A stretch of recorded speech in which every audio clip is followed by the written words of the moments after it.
Who's going to be the first to secure their spot in St. Louis? It's going to be a really tense one here for TSM. Already so much pressure on this org, on this roster after the worst year that they've ever had. Last year, they bounced back. They have an incredible end to the split, and they certainly do not want to see that end here today. Yeah, they definitely finished spring strong. Playoffs here, still alive for them though. Banning out the Kindred, Tarek, and Kennen this time around themselves even. And that first game for Cloud9, they've managed to buy themselves a free ban in the following games just by breaking out the Tarek Sona every single time now. TSM has to respect that. They lose a ban that they would pay towards something else, and that's just an advantage Cloud9 have bought themselves in the draft. They will continue to target solo lanes, banning out Silas, Lissandra, and Irelia, but TSM will first pick the Jace yet again. And something that Crumbs was talking about on the desk is how important he feels it is to give Acadian a preferential jungle matchup, to get him the Rek'Sai, to get him something where he can really get going. And it is the first big Jace. We'll see if Cloud9 want to take that away or if Acadian will be able to get his hands on it for the first time this series. Yeah, Jace definitely is a powerful solo laner, so TSM already locking in, no matter who it goes to, some sort of pushing power early on to help Acadian out. Maybe they go for jungle invades, try and set him up for success. Well, Cloud9 are not too concerned about the Rek'Sai being locked in for TSM. They'll grab the Jarvan for themselves. We know that this could go into the top lane, but could also go into the jungle. Cloud9 thinking about that Akali, also Tom Kench. We know the TK can make those saves, and especially up against the Jace, that global power, that split push shutdown. Exactly, just such a strong answer. Zeyzal played incredibly well on it last game, and because TSM likely want to play side lanes, this is a great answer for later. We do have double flex pick here for TSM. This is what they ran in game number 1, the exact 3 picks. It was Jace mid in that game, but they do have the ability to swap this up. And I think that they should probably stick with Broken Blade on the Akali. This has been a great champion for Broken Blade, showcasing some of his individual skill on it. Cloud9 are going to go ahead and grab themselves the Gangplank here yet again. They'll take that one up there against that Jace or that Akali. It's not going to be the tank versus carry style matchup from game number 1. Instead, Licorice is putting on those carry pants here yet again. It'll be very interesting to see if TSM wants to now, flex that Jace up to top at all because of that GP. I do think that Jace is such a strong early matchup into GP and can have maybe even more early power compared to that of the Akali, where GP still does have the ability to actually trade back during Shrouds. And a lot of it has to rely on, yes, the Jace can get an advantage versus GP and try and mine some turret plates, but the really breaking point comes from jungle dives. If you go up there, support whatever top laner you're trying to pressure that GP with, go for a kill early, dive him under the turret, that's where you can actually break open the early game against someone like that. And I think that would be huge. And you also have the added kind of wrinkle here of the ability to then swap who is actually matching up against the GP. If GP is against Akali and tries to get early MR for a Hextreaker, then all of a sudden Jace is up there up against you, and it forces you into the kind of these more neutral builds where you have to look like something for Asterix instead of building armor or instead of building MR when you don't know what the lane assignments could be later on. Mid-game lane assignments can be very, very potent here with this type of setup. So far though, already past second ban phase, looking at a possible revive for Cloud9 with the Zillion hover. About Zillion with TK already locked in leads me to believe we're going to be seeing a mid lane Zillion unless we see some wacky shenanigans with different bottom lane picks. And they're stacking up some frustrating champions to deal with, looking for kills. I know it. With both of those champions can be super hard, and sometimes you can overcommit. It's very easy to punish overcommitments when you have Abyssal Voyages and Gangplank global ultimates coming through to support over diving as well. I'm also so interested to see what Cloud9 is saving their last pick here for. We're assuming it's sneaky. Is this hinting towards the fact that it's going to be a non-standard bot laner? Sometimes you are looking to see, okay, if they have X, we're going to pick Cassio here. We're going to do something different. And if that opportunity does arise, is Sneaky willing to play the mage, as he has shown a couple of Cassio games already this split? And Zeyzal has used a bottom lane Zillion support before too, so it could be something along the lines of an extra stun going bottom lane and a double mage bottom lane, something of the like there. They could throw a curveball and have Niski play something else. Well, Sven is going to be on the Ezreal here this game for TSM. You're going to see Smoothie on the Alistar, so very hard to get on top of this AD carry with Alistar peeling for him. Also, Ezreal's natural inbuilt mobility.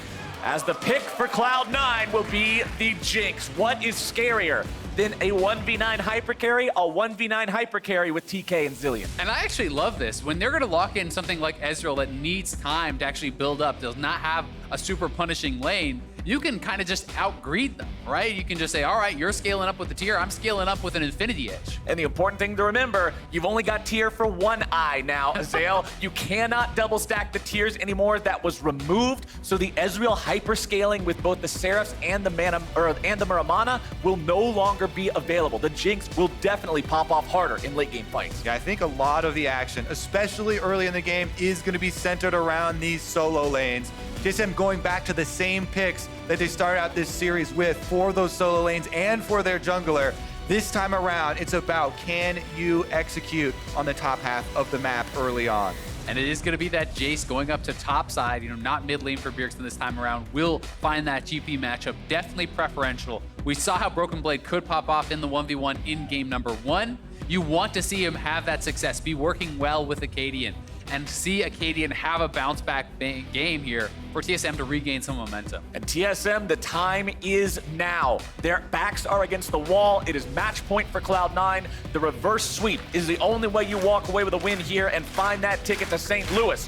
Otherwise, it'll be Cloud9 boarding the plane and making their stride, trying to find that fight for that playoff title that they've been wanting to get for so long. We heard from Sneaky earlier about it, but you can see so many TSM fans in the audience here today too. They would love to see us play some more games of League of Legends. The pressure is incredible in here. Broken Blade doing very well for TSM. Acadian in his first playoffs, Smoothie versus his old home, Cloud9. And they have to start now. They have to win this game to continue the series. So interesting to see Zeyzal going for the Glacial Augment in this game against so much burst damage. I was kind of expecting to see a Guardian, but I do think Glacial Augment can be very powerful against champions such as Gragas and Alistar, who have to kind of hard commit on the dive and then have such an impossible time getting out against the TK. And going up against such a difficult assassination target in a Jinx that has all this support, Bjergsen's work will be cut out for him. But he's on quite a carry champion on this Akali for his 100th LCS playoff game, the first player in LCS history to achieve this milestone. And how cool would it be for him and TSM for a win here to be what keeps them in that game, that series? This guy has been synonymous with success in the LCS. Many MVPs, so many titles. He has been here. He has done it all. And to be the first player to reach 100 games in the playoffs is indicative of that success. He's got an entire handful of championship rings so far with how often he has won the North American LCS, and managing to come back in this series would give him an opportunity to go for number 6, but they've got to get through Cloud9 first. As the minions collide, we'll see them trading back and forth here in the mid lane. Both junglers are going to start on the same side of the map this time, so we may not see the vertical jungling we have previously. Yeah, all right, we're gonna have a quick transition for Acadian down to the Krugs as well with Gragas. You can get level 3 off of just red Krugs and the bottom scuttle. There has been a defensive ward put by the C9 bottom lane to see that entrance into the river. So once Acadian does move over this way, then they will have an early alert. Svenskeren is going blue Gromp scuttle though, and is gonna beat him to the punch. We'll see if they actually walk over the wards and walk into this, because it could once again be Svenskeren and C9 jumping to an early jungle lead. Not gonna be the case as Acadian does double back, goes through to the Raptors. And this is opening up the opportunity for Sven to get a potential double scuttle here, as he does have that pushing mid lane. You can see Niski moving up towards that top side, and I think he's just going to go straight for it. He's going to get the level 3 actually from the Zillion passive before going to that scuttle. Really nice planning and adaptation there from Niski and Svenskeren, and Acadian had to spend all that extra time to get free with his 3 camps. I also like just casually walking by mid lanes, as minions are dying, you get a little bit of boost in the early game. It really does help ever since the adjustment to experience in jungle camps. Here we go though, going immediately for the invade. And that's why this is so important. Whether or not you're just gonna tax the guy for a couple of minions for EXP in mid lane, or whether or not you've got the Zillion to give it over to you, if you're going to contest your opponent on the top side for either the crab or his second buff, the difference between 2 and 3 is massive. You saw Svenskeren scare Acadian off of that blue buff. He doesn't want to get in the 1v1 right now, especially with Licorice having this priority, this control over top. And getting those early scuttles is always going to feel so good for the GP, because you are given a bit of pre-warning. He knows that Acadian is there now, will be able to back off thanks to that scuttle, thanks to the ward in the river as well. I will point out, too, the difference in keystones for Svenskeren being the one piloting Jarvan this time around. Going for the Electrocute could signal that he wants to go for the Warrior Jarvan, earlier burst damage. And you can go for the 100% for kills early on, a little bit more presence than the later Conqueror plus Sunfire Cinderhulk style Jarvan. And it certainly has been the success for Svenskeren in his early game so far this series. He's going to find Acadian now at the Gromp. And he is level 4, Acadian level 3. Good interrupt. Yep, Acadian making sure that he body slams Svenskeren. So although the damage comes through from the EQ combo, the knockup will not. It doesn't give him the extra opportunity to throw the auto attack there on the edge. Gragas' body slam does have priority over pretty much every other movement ability in the game. If you cast yours the same time they cast theirs, you're going to come out on top. Yeah, and despite the fact that Svenskeren didn't get to take away the blue or the Gromp or anything like that, he spent all this time tracking Acadian, and that is allowing Licorice the ability to actually push. And he's actually playing this matchup so aggressively, he's just autoing the minions to get the Grasp proc ready, and then looking for the trade with the Q to proc that Grasp. And he is the one bullying this matchup where he's supposed to be on the back foot, scared all the time about a potential Gragas gank. He's having free reign. And that's one reason why this is a guy who we have talked about, who everybody in the scene has talked about over the course of this split as being such a damn good top laner, especially for how new he is to the LCS, not being one of these guys we've seen for years and years and years. Licorice has popped off. And the confidence in him has been amazing to see evolve over the years. He's also grown into a leader for the team. Definitely deserving of a lot of the praise. Meanwhile, down on the bottom side, Sneaky and Zeyzal trying to push in the wave here. Rockets going off, able to block that lethal tempo as well. They should be able to finish off these recalls. Remember, Sneaky's goal is to just stay farmed, make sure you're relevant come the mid game. You've got two members of your team in both Niski and Zeyzal whose entire job is protect that Jinx. You are the VIP, they are your secret service. These guys are going to make sure you are safe. So as long as you're farmed up enough to have the damage to make that investment worthwhile, you'll be fine.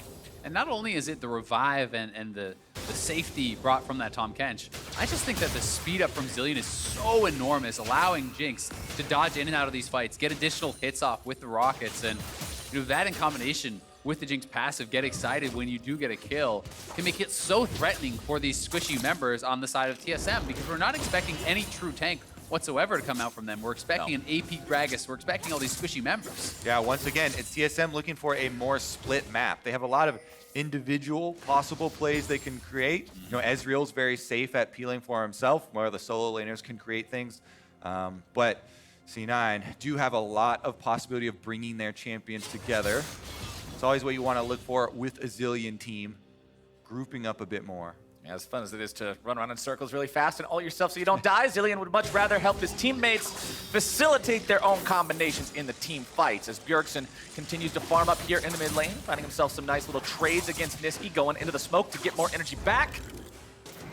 Niski not going to be taken low enough to be forced to use his ultimate, but Bjergsen definitely maintains control here in this mid lane as Acadian finds Svenskeren in the jungle, throws down a couple of wards, trying to keep track of him. Remember, it's been Svenskeren who has popped off in both these past couple of games in this series. He's been the one really pressing Cloud9 forward and being this leader, getting himself into the fights, finding the opportunities to make the plays, and if Acadian can keep him a bit more under control, that might be a big factor in TSM coming back. Svenskeren does land the smite there, does get the level 6 for his Jarvan, but mid lane, Acadian looking for Niski here. An early ult comes out from the Zilean. He'll walk away, but because he doesn't actually die, he won't receive any sort of healing. remember too, about the Akali E, if Bjergsen is able to get Niski to pop his ultimate early, and then you get one of those E's on him as he's trying to run away, you can go in later, wait for the duration to fall off. Not going to be the case that time around as they used it early on in the trade, but definitely something to watch out for. Timing is so important with Zilean.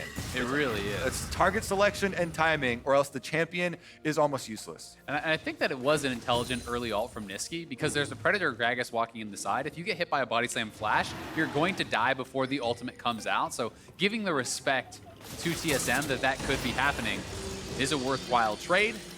But he is going to be without that ultimate for a little while, as Zilean does have a reasonable cooldown on it in the early game. But as we all know, once you get to that late game, it can start coming out multiple times per fight sometimes. Yeah, the late game Zilean ultimate on about a 30-second cooldown. As you can see, Broken Blade putting the damage onto Licorice here in the top side.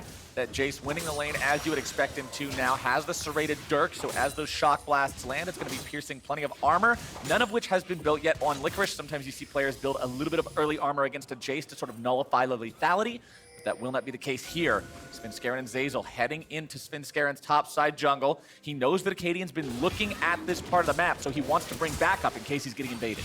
Well, there isn't the early armor here. We kind of talked about the ability to actually swap around lane assignments for TSM. So I think going a more middle of the road, kind of tanky build through health makes a lot of sense. And grabbing Doran's Blade, the early Ruby Crystal, is going to give him kind of more tankiness in that lane. Because if you itemize too heavily towards armor, all of a sudden Bjergsen could show up to your lane and say, where's your magic resist, bro? Yeah.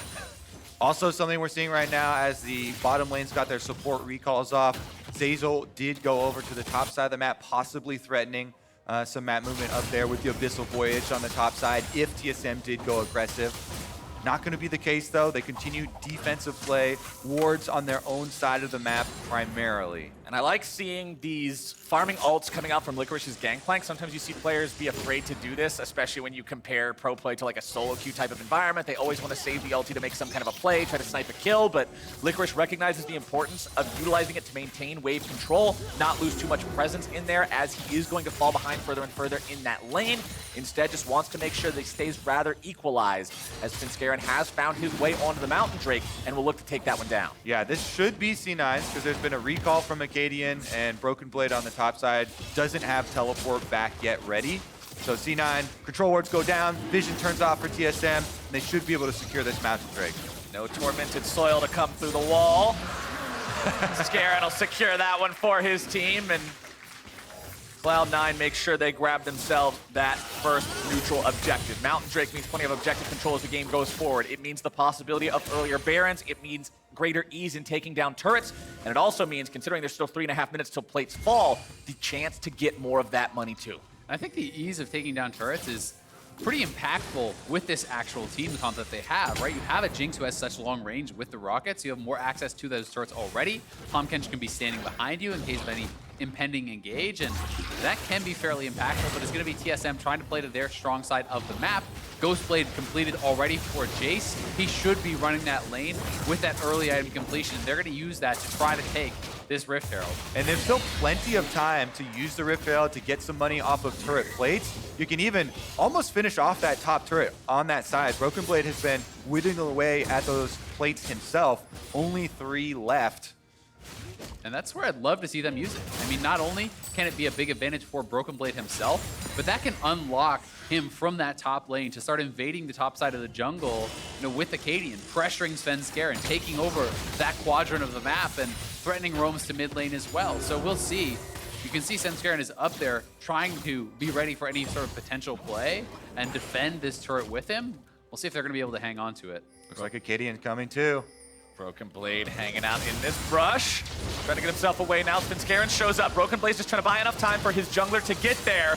Svenskeren makes his way forward. EQ combo is down. Predator popped by Acadian, who's able to find some damage onto Svenskeren. There goes the cask as well. Svenskeren trying to now drop the Cataclysm to turn things around, but it's first blood over to TSM. What a patient play there from TSM. They get a huge amount of momentum on top side, get the kill in the 2v2, activate the Rift Herald. That tower is going down. Exactly what the doctor ordered here for TSM. You shut down the enemy playmaker, make sure he doesn't get off that fantastic start he has the past couple of times. You get your split pusher ahead, you get Acadian in the game, you have Shelly marching down the top side. This is what they needed, and why not throw Bjergsen nearly killing Niski in the mid lane into it as well? And it's just when they need it. Backs are against the wall here. This is a must-win game for TSM, and you have to commend especially Broken Blade and Acadian for their growth over the split. Early on in the split, they failed those 2v2 plays, but now they're coming out on top. They're much more patient. They got the summoner spell advantage and the kill. First blood as well going to the Jason. Here this is one more time. C9 was aware of where he was. You can tell that from the barrel chain, but Broken Blade goes in, he buys time with the Ghost Blade, jumping away, getting back to Acadian, who then comes in, and they're able to actually find the right target, and it's a great ult to split up the two members. Yep, gonna knock back Sven Skaren. He then doesn't have any option except for ulting in and trying to flash away, but Broken Blade finds the follow on the Jace. They get the turret afterwards, and they have to keep up the tempo here. With top side in their advantage, they're sending Broken Blade back to top to push the minion wave one more time, then try and turn up the pressure and go for the invade.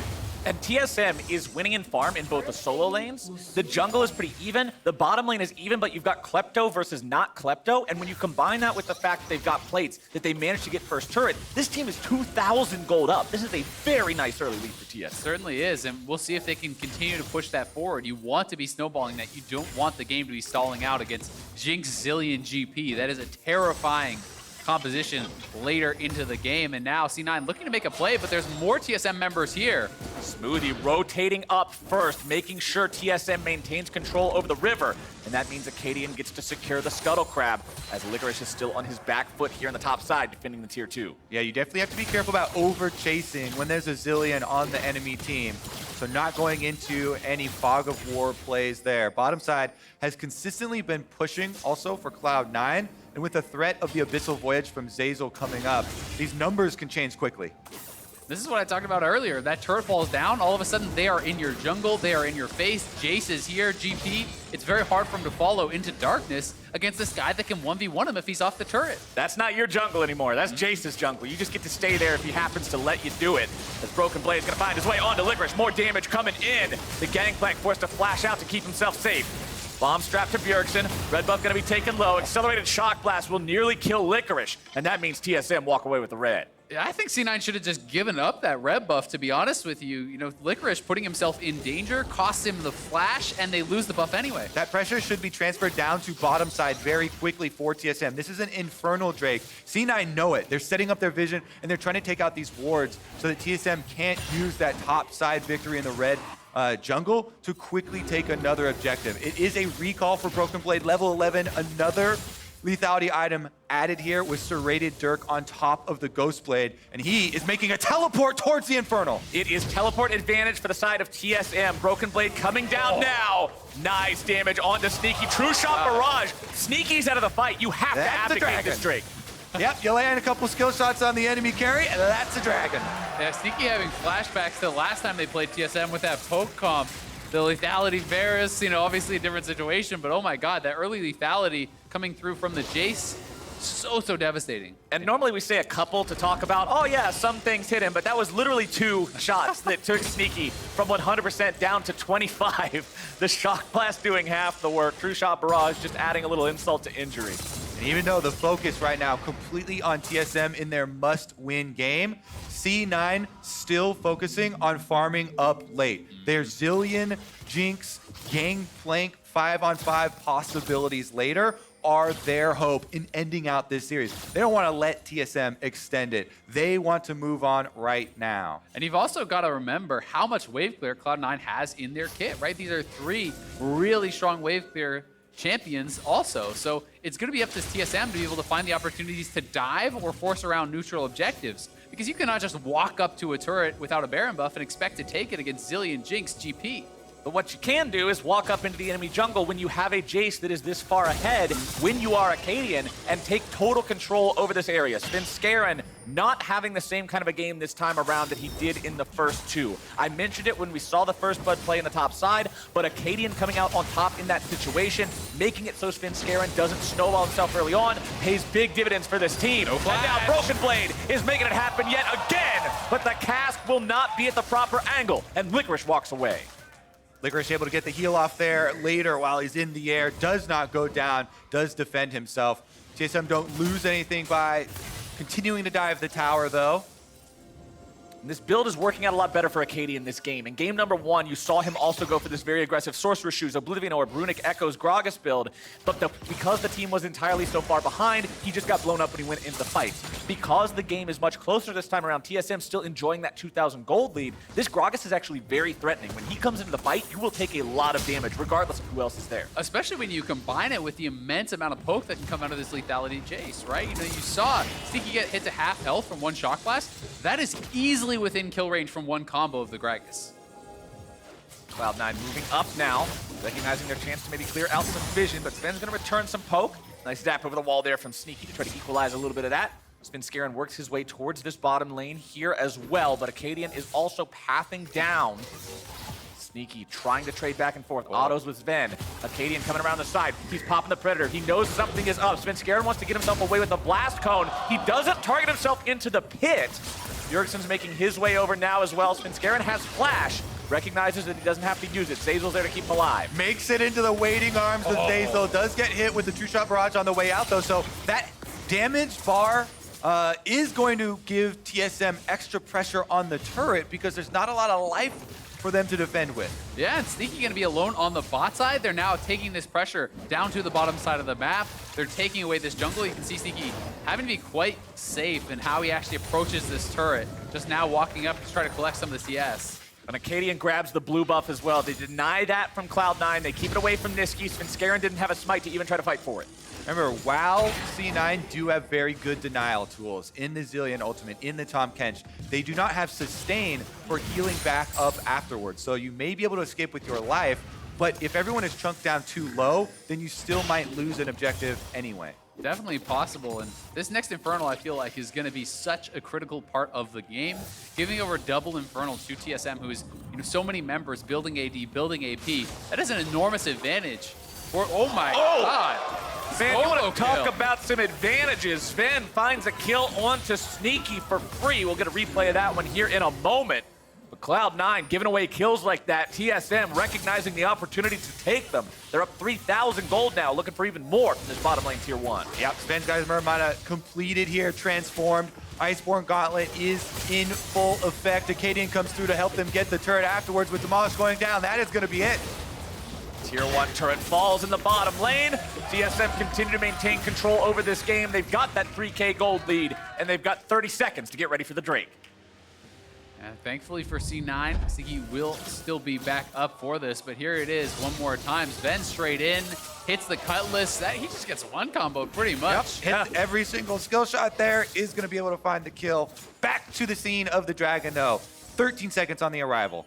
I don't know if C9 can even challenge, to be honest with you. They have no vision in that area, really, besides the scuttle. It's going to be pretty dangerous checking forward into it.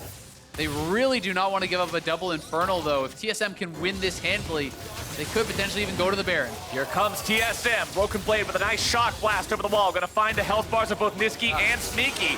The Zilean nearly killed. True Shot Barrage will find him, but critically, it does not pop the ult. Niski goes home with 5% HP, and TSM will take the Drake. That's going to be it. You do enough damage. Even if you don't get a kill, you get the objective. And TSM lands poke damage, forcing the Zilean ult, forcing him back to base, finding that extra percentage increase to their damage output. That is 2 Infernals stacked on top. And they're going to be so happy about the spawns of those dragons when they have this early advantage to be able to get those Infernals to try to combat the power that C9 will certainly have later is going to be huge. And it's like you already said, this isn't a team that's 2 guys that like an Infernal and then 3 meatballs.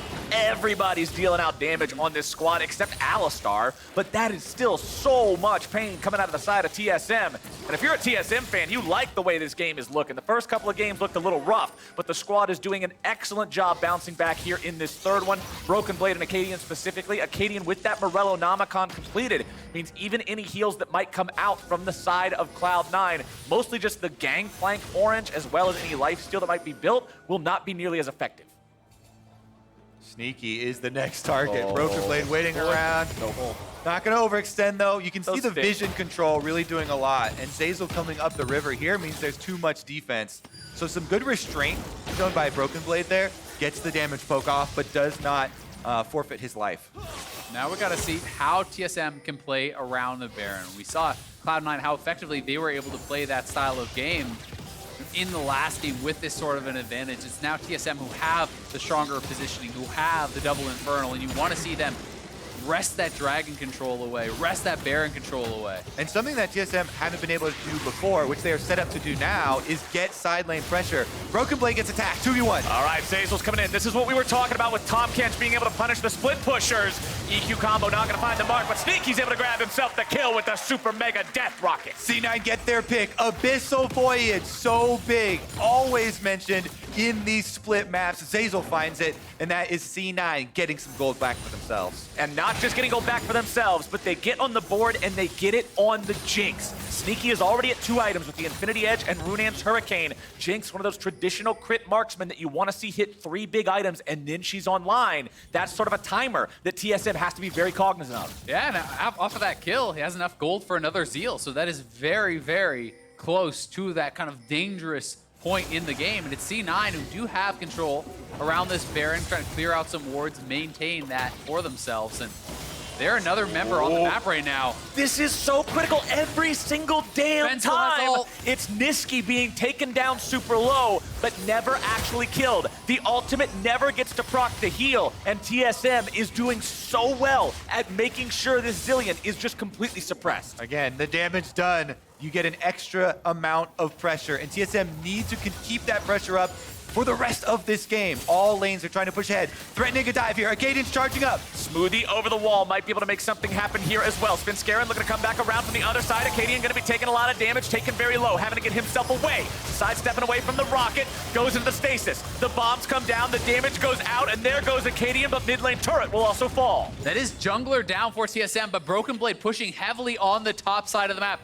trying to chip away at this turret. They're now TPing in behind him. They're going to try to corral him and potentially go for a Baron after. If they can catch Broken Blade here, that'll be a pretty big pick, but Zeyzal's going to be interrupted. He tries to go in with the Abyssal Voyage. Instead, he's going to be taken down. Brought back to life by the power of the Zillion Ultimate, but can he get away for a second time? Thick Skin says no. Bjergsen says no, and TSM grabs a kill. Not only did TSM save Broken Blade with that stop, but they also find themselves another kill in the mid lane. Sven Trying to get himself away. Already had to pop the flash, getting away from Cloud9 here initially. Coming in. Moody trying to stop something. TP going in. True Shot Barrage cutting through Cloud9 health bars. Broken Blade into the back line. Going to be taken down by Sneaky. It's a 1-for-1 trade. It's a bloodbath in the mid lane. Bjergsen gets a double, though. They could actually transition over They're towards going. the Baron right now. There's a ward on it.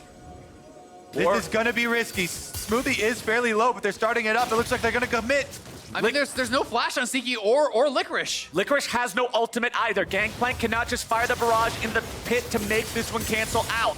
Zeyzal, Sneaky, Licorice moving forward, trying to stop this Baron at about 1/3 HP. Sneaky with a zap over the wall. Arcadian has no stasis. Sneaky fires off the Super Mega Death Rocket. Arcadian having to back himself away. Cloud9 will successfully ward them off the Baron. You can tell the pressure in this must-win game is at an all-time high. Baron down to 3,000 HP there, almost considering committing to it. Such a dangerous situation. They do back off. Let's take another look at how it started, though. Yeah, so Zeyzal had to walk so far up to actually get the range to ult over the top lane. He did not realize TSM was still in the area. So Sven, Bjergsen, Smoothie, they pull the trigger here and look to engage on it. Bjergsen commits, finds the extra kill. On the backside, we know how that one turned out. Look at the determination on his face. Bjergsen incredibly focused. On the backside, though, the Infernal Drake went to C9. And that is so important. The difference between a 3-0 Infernal comparison compared to a 2-1 comparison is massive, especially since the first ones are weighted so much more heavily now. Cloud9 closed a pretty big gap there. And you've got to check in on this gold lead. It has not been expanding really here for TSM since that first turret did get knocked down on the top side of the map, and that was a good 10 minutes ago. This is now Jinx, GP, Zillion closing in on those 2-3 items for a lot of these guys, and their team fight is becoming monstrously strong. The mantra they've been chanting, farm for late, farm for late, is starting to come true here. Sneaky in the mid lane, trying to get a little bit more on this Jinx. Zap's coming out, but when you compare what a Zap looks like to what Broken Blade's able to do with some lethality, it's not too scary just yet. So Scarab looking to go in, able to find the dump and multiple people. Broken Blade's already down, and Cloud9 find the attack. Smoothie barely getting himself away, but it's 2 dead on the side of TSM, and C9 heads for the Baron. The huge engage for Svenskeren, he just bottles him up, and Sneaky and Niski knock him down. Huge turning point here. Can they actually force TSM to face check? Niski throwing out some bombs. Right as I said that Sneaky's poke didn't look quite like TSM's, that doesn't matter. They don't need the poke. They've got the hard engage. And with the teleport coming in, Cloud9 goes for Baron. Yeah, Sneaky TP's back. They are starting this up, and it's going to be TSM resetting. They will not contest this Baron. And now Cloud9 at match point with the Baron buff in their back pocket is going to be so big. It's up now to TSM to make a play, to Bjergsen, this 3-0 Akali to make something happen. We've been praising TSM for such a well-played early game so far, but now 28 minutes in, we're back to an even point in terms of gold, and we're to a point where Cloud9 now has the advantage in terms of momentum. Baron buff up on 5 members. They've set everything back to a neutral state, and they did it through this. Look at this clutch team fight by C9, choosing their moment. Sneaky, getting them on the run, grouping them up. The Licorice ultimate slowing them for Sven to get the perfect Cataclysm and find the rest of the kills. Niski then has an easy time layering those bombs in, and now it is a Baroned up C9 looking to come take their toll. Yeah, the AoE there is just so powerful. You have GP ult layered with the AoE ultimate from Svenskeren, and rockets hitting everyone, double bombs hitting all those members. 2 turrets already knocked down. Remember how powerful the C9 Siege is, because Jinx is on 3 items, has an incredible amount of range, and 2 people to protect her. What you just saw on screen is why we caution against that late game from this squad. C9 now melting through the turrets. And Sneaky knows, even though he's at half HP, he's still not in imminent danger. He's got the Zillion and the Tahm Kench right next to him at all times. He can stick around long enough to take down the turret and disengage. And remember, he did go 3rd item Bloodthirster instead of another Zeal item, so he can deal better with that poke. If he gets access to 1 wave, 1 camp, that is Jinx healing right back to full off of that. And I really like that tech choice, considering what you're up against, considering the weaknesses you pointed out earlier where you don't have a Sona or a Taric or something like that to keep you topped off. This could be the difference between a push lasting forever or having to go home after 1 wave. The big shield also helps out a lot with burst damage from Jace and Akali looking to finish you. So many of these fights we've seen TSM poking down a C9 member and forcing them back to earn an objective. Look at that gold graph. The time has come. C9 are taking theirs. They certainly are, but for TSM, you know, they're up against it. This is a must-win game for them. Bjergsen, you have to look at this guy. He's 3-0 on the Akali. He is at a strong point in the game.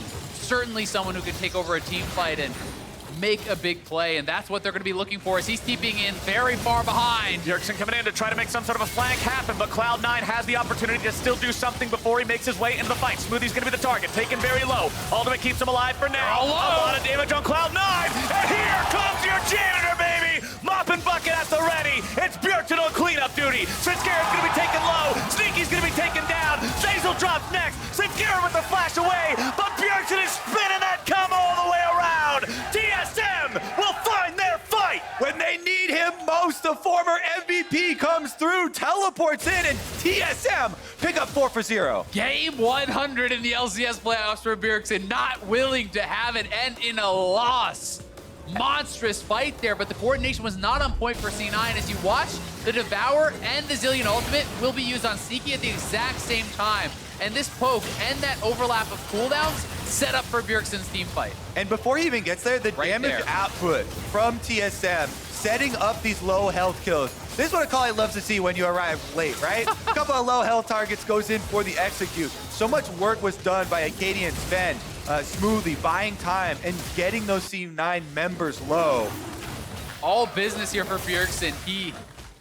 That's got ice in his veins, man. And I just want to applaud Smoothie there too, making sure he's just baiting everybody into the fight. He draws Cloud9 and saying, all right, guys, you want to hit the Alistar? And then sure enough, the cavalry arrives and they run him down. Yeah, credit must be given to those who laid the groundwork for that fight, getting C9 members low. Now, though, that is just some life for TSM. They're still facing a very daunting task here. Jinx getting sped up by the Zillion, throwing crit rockets at your face. And this next kind of wave of neutral objectives coming up is going to be so critical. It's not only the Baron you have to deal with, it is now the Elder Dragon, which is going to be massive for either side. And it becomes more and more complex. TSM trying to play the side lanes, trying to pull them apart and find these difficult to execute on fights. And also now with the option of potentially trading objectives instead of committing to a 5v5.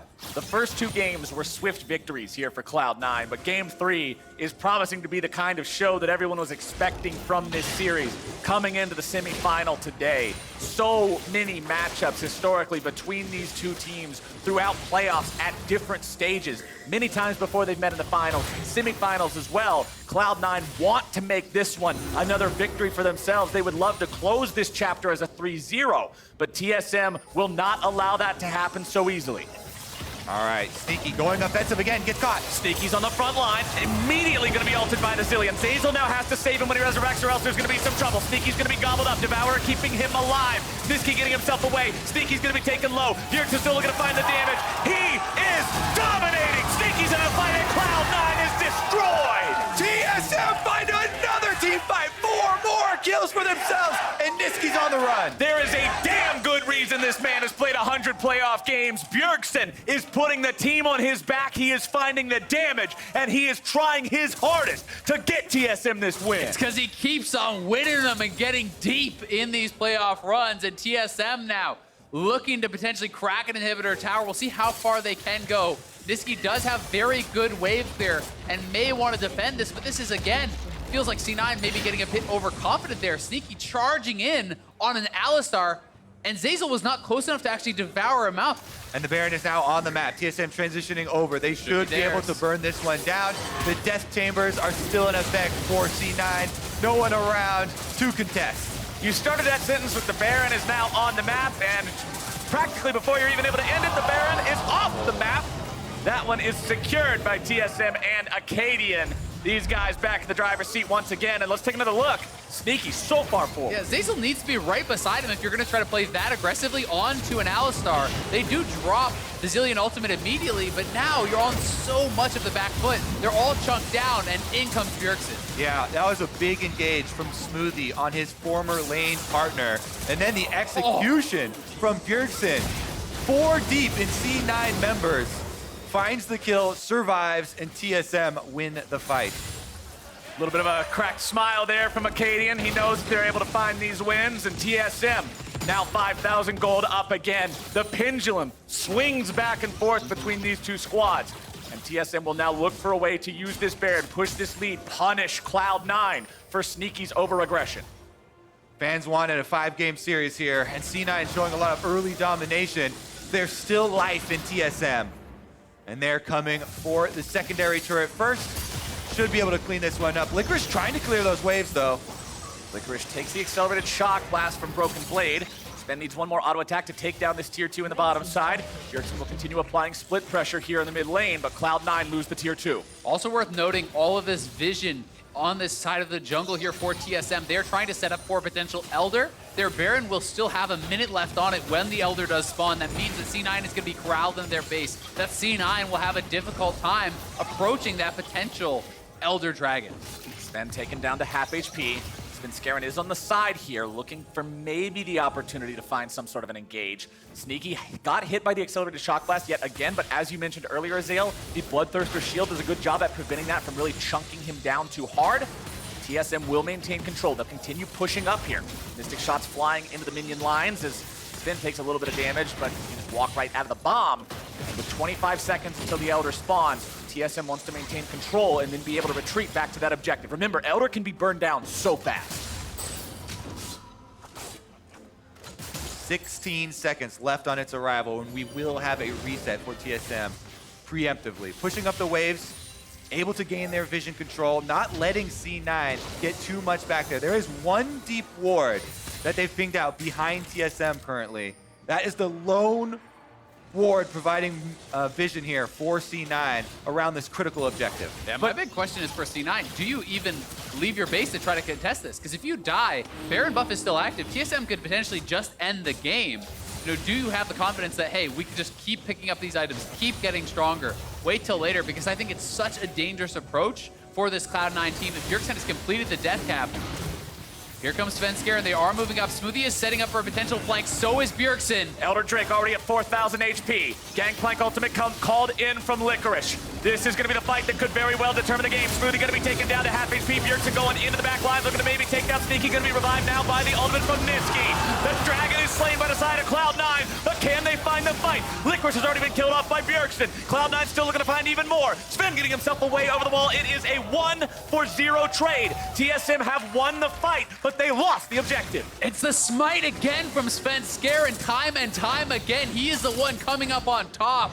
And that was massive, because if they lose that, that could have been a team wipe potentially for TSM. That could have been TSM closing this game. Playoffs are all about clutch plays over big objectives, and he comes up huge in this Elder Dragon Smite fight. Both junglers in the pit. Acadian's gonna run out so he doesn't get bursted down, then Blast going back in. Meanwhile, on the top of your screen, TSM do get the kill onto Sneaky, causing the revive from Zillion to come out. That means they can finish up the second one there. Bjergsen kills Licorice, but the critical play on the bottom side was Sven Skaren taking another objective.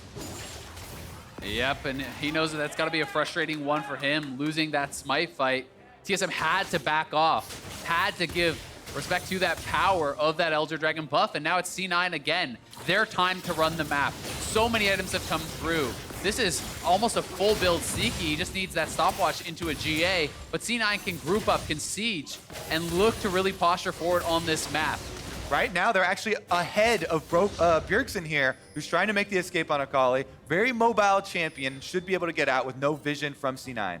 Cloud9 walking into pretty dark territory here. Have to be very careful about that. You face check an Alistar, somebody gets thrown up into the air, all of a sudden Bjergsen's dashing and slashing across your whole team. You've got some serious problems. Sneaky with that stopwatch, important to note, although it is not fully completed into a Guardian Angel, that item could be the difference between winning and losing a team fight if deployed properly. Sneaky pushing up with the Elder Dragon burn, putting some rockets into the turret. They'll take that one down, no problem.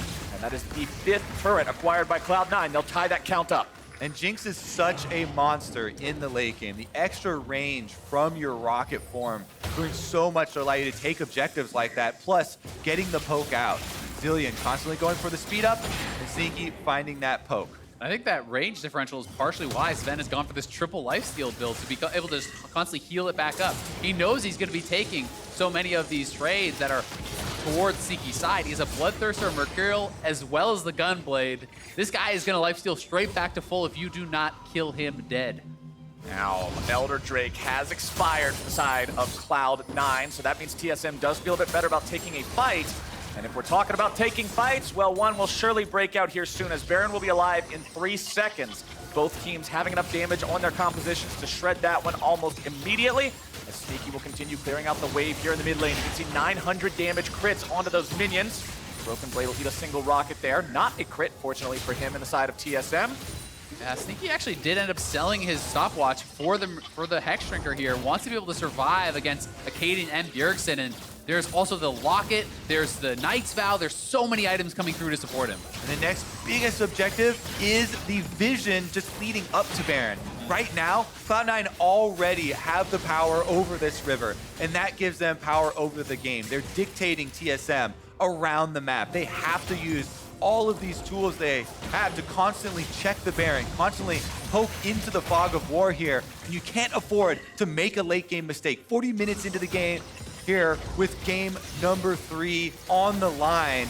Whoa. Look at that lifesteal though. Sneaky immediately right back up to full, right back up to full shield. From the top. Bjergsen's trying to get himself away. Here comes Smoothie. Coming in from behind. Able to find the knock-up on the 2, but not onto Sneaky. That's going to be the critical target. That's going to be the guy you got to look out for. Smoothie's going to be taken very low, taken down. Licorice grabbing himself the kill. Zazel's not going to be killed himself. Thick skin, not even needed to keep him alive. And Cloud9 is on the Baron, but Broken Blade is pushing up the mid lane. Bjergsen has no ultimate. It would be so hard for TSM to try to take this fight. We'll see if they commit to it. Sneaky's actually tanking the Baron because he has the lifesteal. Acadian over the wall, gonna be eating some crits coming out there from Sneaky. Baron down to about 2k, gonna be taken and secured by Sven. Bjergsen thrown up into the wall. Sneaky able to find some damage from long range. The bomb strapped to Bjergsen's head. Sven having to find himself getting away. Cloud9 losing some health. Still looking to find some damage further on to Sven, getting themselves back now into their own jungle. And they will disengage it with the objective. And it is the tenacious Cloud9 controlling the vision around Baron, punishing TSM as they come to try and contest the Baron, finding the objective and not losing a single member in the process. Sven had been getting so much poked down. It looked for a moment like they might have been able to turn it around, and TSM was setting up this potential flank. Smoothie was supposed to come from above right as Bjergsen comes in from the side, but C9 run away from the bulk of the TSM members towards Bjergsen, pushing him out. The extra coordination afforded here really benefiting Cloud9 as the 5 members are able to defend and TSM unable to get the timing correct on their collapse there. Yeah, and Licorice doing a great job again zoning them out. Mind you, this is almost a full build GP. They see the teleport coming in from Bjergsen. The TP coming in. Smoothie's looking to isolate Sneaky, but he's going to be gobbled up by Zeyzal. Kept safe for now. Sneaky still looking to find the counterattack. Bjergsen into the back line, trying to find somebody. Licorice already going to be eliminated. Bjergsen now looking to find Sneaky, but he's going to be ulted by the Zillion. Sneaky kept alive, still looking to run and gun. Goes into the resurrection. Shinskaren looking to grab the kill on his Vin. Bjergsen already going to be grabbing the kill on now to Zeyzal as well. Niski taken very low. Bjergsen's going to be taken into the stasis. TSM will collapse and destroy Cloud9! Are you kidding me? TSM got the clean ace! They're going to try to end their TPing to bot lane. They just want to push this straight up. Their timers are long enough. I think they've done it. There's 40 seconds until Licorice and Zeyzal are alive, and that still means nobody else will be there to help them. TSM with that flank have surely found their victory. TSM never give up on the game, consistently looking for that play. They find it, and they're gonna head straight through bottom to the next game. Tier 3 turret, down. Inhibitor number 1, down. Nexus turret number 1, down. Nexus turret number 2, down. TSM straight into game number 4. 9-0-6 for Bjergsen. He put the team on his back this game. It felt like such an incredible performance in some of these team fights, but TSM so resilient to hang on and to find ways to win these team fights, approaching from so many different angles.